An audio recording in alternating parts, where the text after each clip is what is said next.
और अब वक्त बिहार प्राइम का है। सीतामढ़ी रीगा विधानसभा के बीजेपी कार्यकर्ताओं ने उप मुख्यमंत्री सुशील कुमार मोदी के आवास पर प्रदर्शन किया और रीगा के बीजेपी उम्मीदवार के विरोध में जमकर नारेबाजी की। कार्यकर्ताओं का आरोप है कि रीगा के प्रत्याशी मोतीलाल प्रसाद पहले भी हार चुके हैं और इस बार भी उन्हें टिकट दिया गया। कार्यकर्ताओं ने मोतीलाल प्रसाद के बदले किसी भी बीजेपी कार्यकर्ता को टिकट देने की मांग की।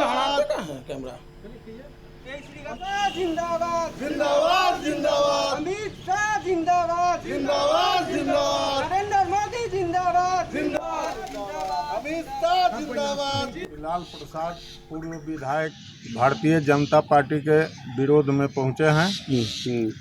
हम लोगों का यही कहना है कि हमारे दल के बड़े नेता लोग पुनः विचार करें कि सीट हम जीतें।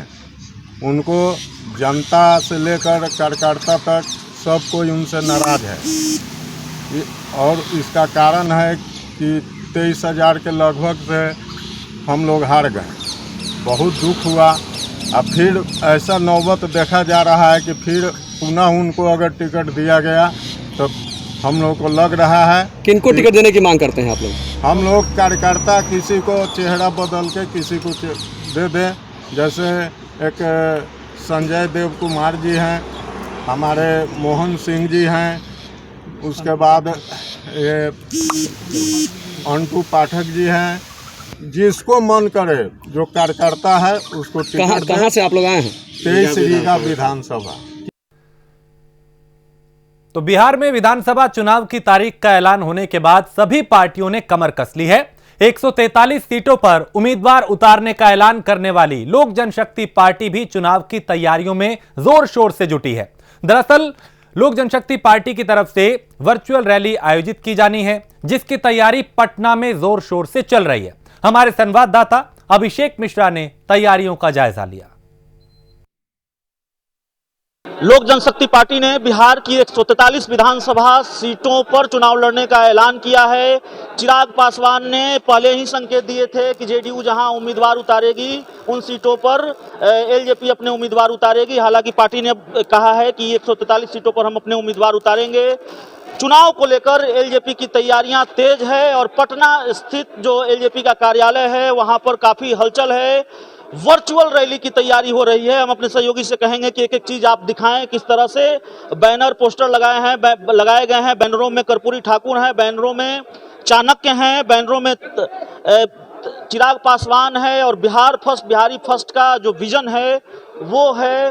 तो काम चल रहा है, सजाया जा रहा है बिल्कुल दुल्हन की तरह पोस्टरों और बैनरों से एलजेपी के दफ्तर को। मेरे पीछे वो स्टेज है जिसमें लोजपा के तमाम बड़े नेताओं की तस्वीर है। पूरी तैयारी चल रही है और इस पर बातचीत करेंगे हम।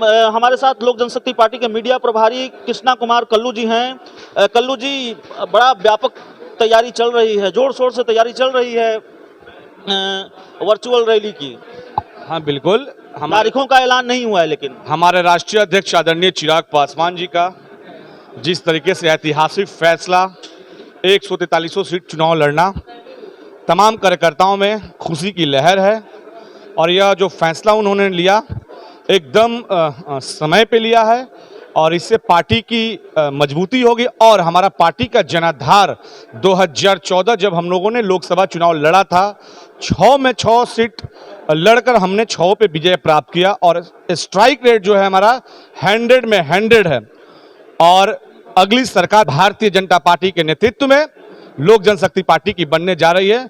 मुझे बिहार बीजेपी आपके साथ खड़ी है, उन्होंने तो एनडीए से बाहर का रास्ता दिखा दिया। कैसे? हमारे संस्थापक आदरणीय श्री रामविलास पासवान सेंट्रल में वरिष्ठ मंत्री हैं मोदी सरकार में और प्रधानमंत्री किसी दल के नहीं होते हैं। डिप्टी सीएम सुशील मोदी ने पाबंदी लगा दी, कह दिया कि आप पोस्टर पर पीएम मोदी के चेहरे का इस्तेमाल नहीं कर सकते, उनके नाम का इस्तेमाल नहीं कर सकते, करेंगे तो केस होगा, चुनाव आयोग जाएंगे। मैं तो आपको बता दिया ना कि प्रधानमंत्री जी होते हैं वो पूरे देश 130 करोड़ जनता के हैं, न कि किसी एक पार्टी के हैं, चाहे वो कोई भी प्रधानमंत्री हो।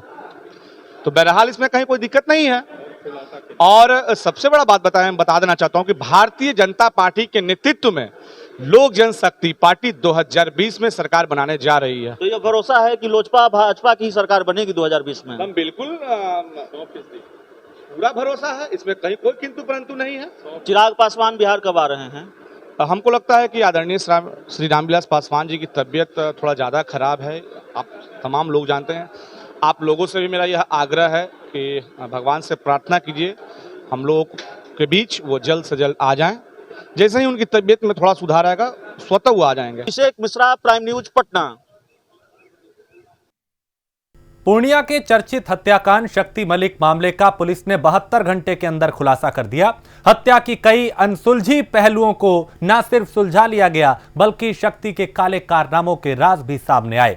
शक्ति के काले साम्राज्य के कई पुलिस वाले भी इसमें शामिल थे जिसका राज भी सामने आया है।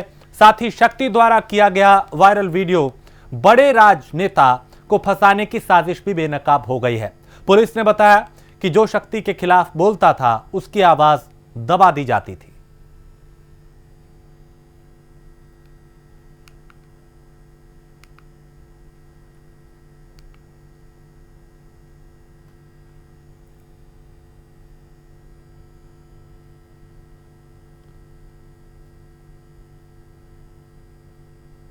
उधर भागलपुर के तिलका माझी में डीएम आवास के समीप मेडिकल कॉलेज के महिला छात्रावास में तैनात निजी गार्ड सिकंदर यादव की अपराधियों ने हत्या कर दी। वहीं इसकी जानकारी मिलने के बाद एएसपी और एसपी सिटी ने घटना की जानकारी ली और जल्द से जल्द घटना का खुलासा करने का आश्वासन दिया है। लेकिन इस वारदात ने यह बता दिया कि यहां पे बदमाश बेखौफ हैं, उनमें डर नहीं है, ना शासन का, ना प्रशासन का, ना कानून का, और दिन दहाड़े वो हत्या जैसी वारदात को अंजाम दे रहे हैं।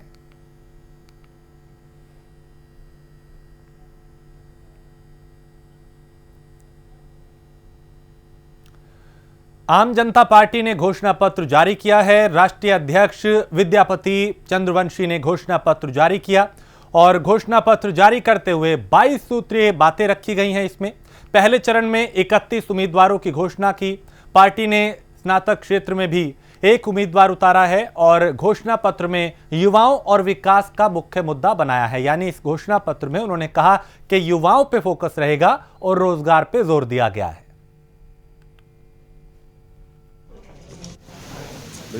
जा रही है और साथ ही साथ जो है मैं ये कहना चाहता हूं कि भारतीय जनता पार्टी और वीआईपी पार्टी के साझा प्रेस कार्यक्रम में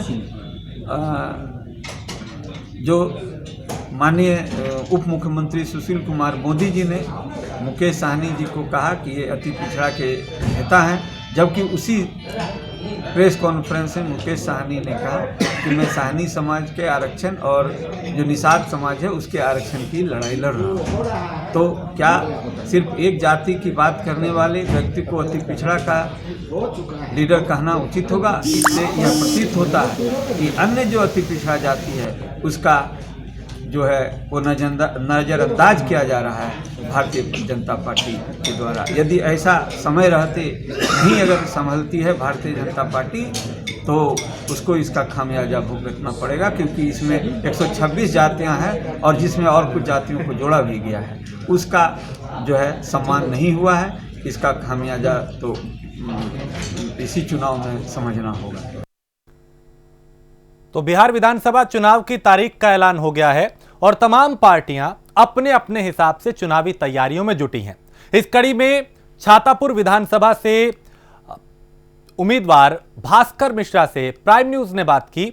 उन्होंने क्या कुछ कहा, क्या उनके चुनावी मुद्दे हैं, किस पे फोकस रहेगा, वो सुनते हैं।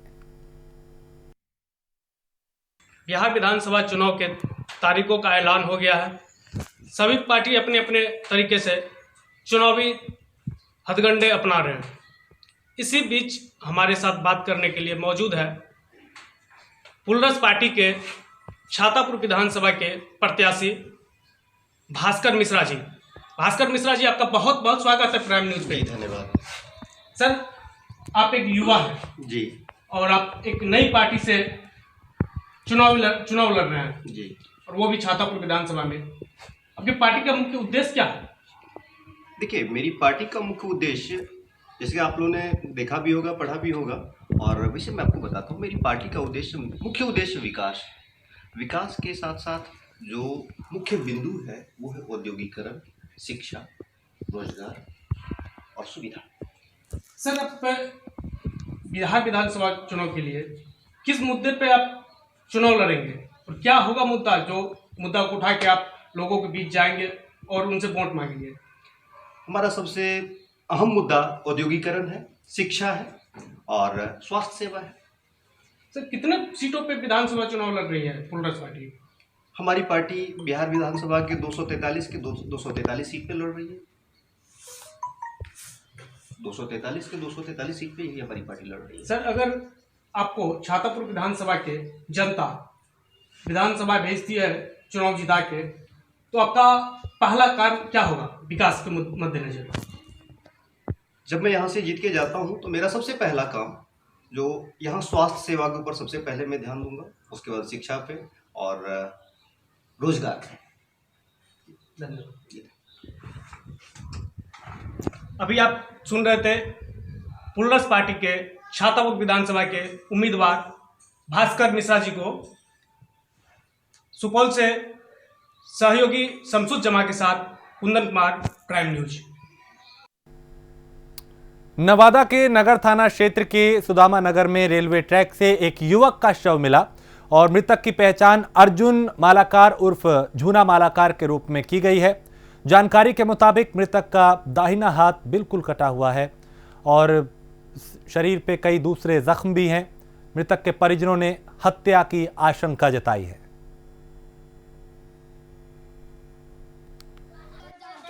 मामला था कि कल से वो फेरी गया था और कल से आज तक के लौटा नहीं। हम लोग के संदेह में था और कुछ हल्ला गुंडा हम लोग सुने कि मार के फेंक दिया है किसी को, कोई फेरीदार है या कोई अनजित आदमी है। तो हम लोग कंफर्म होने के लिए चल आए यहाँ कि देखते हैं कौन है। तो कौन है तो यहाँ देख रहे हैं कि हम लोग का ही गाँव के मोहल्ला का एक लड़का है, मार का फेंका हुआ है, ट्रैक्टर पर लोड है। यहाँ अस्पताल में देख रहे हैं हम लोग और अस्पताल में देख रहे हैं उसका बहुत डेंजर से आँख उख निकाल लिया है, मार के फेंक दिया। बेचता है सिंगार वगैरह ये सब। कारण क्या हो सकता है? कारण क्या हो सकता है? कारण क्या हो सकता है? फिर ऐसा तो है नहीं कि वो खा पी भी सकता है, थोड़ा बहुत पीता था खाता था भी, लेकिन वो बाहर में तो पीता खाता नहीं है। अब वो बेचने गया, अब क्या मैटर दूसरे में उलझा होगा। आँख फोड़ दिया गया। आँख फोड़ दिया। अभी तो देखे हम लोग तो उसका आँख फोड़ा है, हाथ काट दिया है। भागलपुर के गोनरचक गांव में ससुराल पक्ष पर एक महिला की हत्या का आरोप लगा है। घटना को अंजाम उसके ससुर और देवर ने दिया। घटना को अंजाम देने के बाद शव को फंदे से लटका दिया गया। सूचना पर पहुंची पुलिस ने शव को कब्जे में लेकर पोस्टमार्टम के लिए भेजा और जांच शुरू कर दी।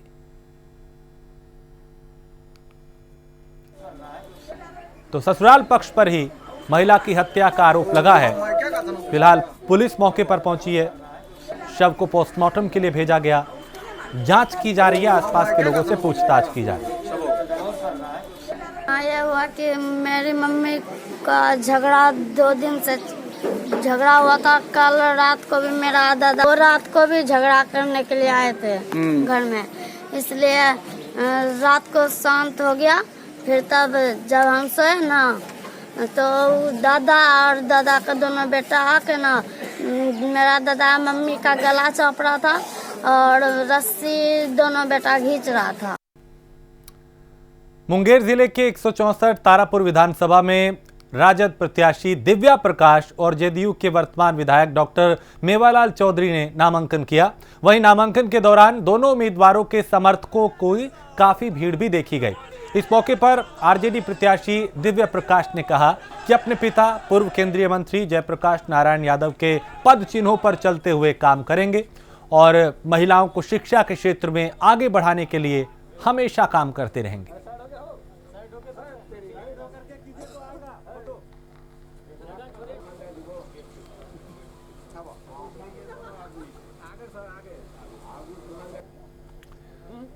तो बिहार चुनाव की जो तैयारियां हैं वो तेज हैं। तारीखों का ऐलान हो चुका है, नामांकन का दौर जारी है। लगातार उम्मीदवार नामांकन भी कर रहे हैं और चुनावी तैयारियों में जुटे हैं। अपनी अपनी जीत के दावे हर दल कर रहा है। 3 चरणों में मतदान होगा। 10 नवंबर को नतीजे आएंगे, तस्वीर साफ हो जाएगी बिहार की जनता किसके साथ गई, किसके खिलाफ गई।